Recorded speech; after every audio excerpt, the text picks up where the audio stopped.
So the umbilical cord is pretty cool. And the cutting of the umbilical cord is something that has really changed quite a bit over the last 10 years or so. And about 10 years back or so, it was very common to cut the cord immediately after the birth of the baby. So the baby would come out, the doctor or midwife would put a clamp and cut the cord, and then they use it, usually handing baby over to parents. So this has changed because research has shown that there is a benefit in delaying the clamping and the cutting of the cord. So just real quick, when I say clamping and cutting, it might be confusing. The cord is always clamped first, or generally clamped first with a clamp and then cut. Usually there are two clamps put on the cord and then the cord is cut. If the cord is clamped, there is no blood flow, that nothing goes through where that clamp is, and so it's basically the same as being cut. So if someone ever says like, well, they clamped the cord but they didn't cut it, it's basically the same thing as far as blood flow goes to the baby.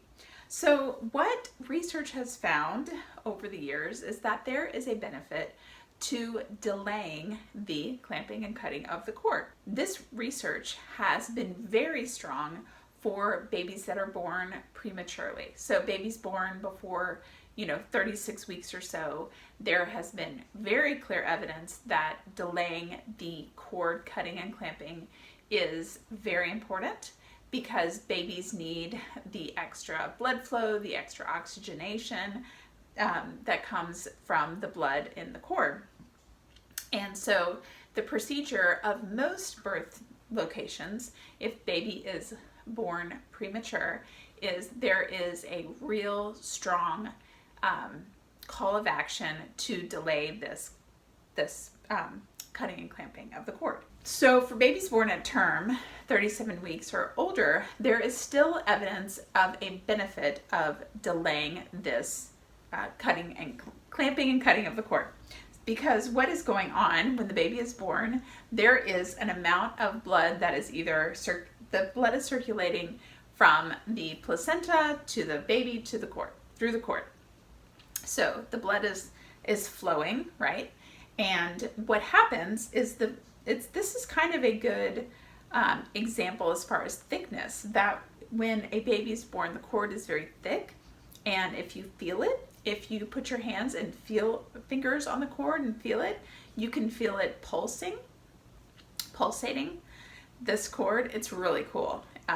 And if you give it time, the pulsating will stop, and the cord will actually become a lot thinner, and you can see it even looks more like a clear, kind of rubbery type tissue instead of the thick blood-filled tissue. So the delaying of the clamping and cutting of the cord, I'm going to put a link below to more information about delayed cord clamping, delayed cord cutting, for just if you want to dive deeper into that topic. But what I did want to cover is for those partners out there who think they might want to be the person to cut the cord. So it has become pretty common that the partner is the one to do the cord cutting. Now, it's not a necessity. Certainly if you are someone who doesn't feel like connected to that task, or feels kind of squeamish, just has no interest in it, then that is totally up to you. You can definitely say no, that's okay. Let whoever catches the baby to cut the cord. What it will be like is cutting through very thick rubber band. So the doctor or midwife will put clamps on the cord. Then you will be handed a pair of scissors, and not like regular scissors, but medical scissors. And you will cut, and it generally takes like a few kind of like cutting motion to get through the cord.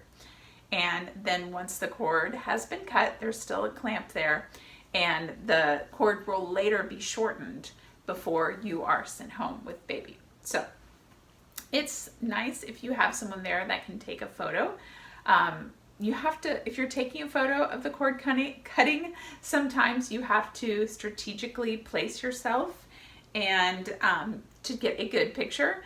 Doulas will know this, that you know, you're trying to probably avoid like the placenta getting in the picture, maybe blood, maybe some body parts that we don't want in the picture. So you can kind of move around and try to get that picture of the cord being cut. But it is kind of neat. Cutting of the cord isn't something that has to be done immediately. So not that you're planning to give birth on the side of the road, but if that happened, that the old thinking was the first thing that needs to be done is we've got to tie off the cord. That is just not true. The cord and the baby and the placenta can all be together, as strange as it might sound, because the placenta is going to be very bloody, but it could be put in a bag or a bowl next to the baby, and baby will be just fine with that in that situation, and there is not a rush to cut the baby's cord. So it is something that partners can be involved in if they want to, or if they don't want to. There's definitely has been a delay in the timing of it, and that is the quick info about cord cutting. If you have specific questions that I didn't cover in this video, I want to hear about them, and that's what the comment section is below the video for. So leave a comment, let me know. Like this video if you found it helpful, and go ahead and subscribe if you want notification of the next video on the Wheel of Birth. Okay, talk to you guys later. Bye.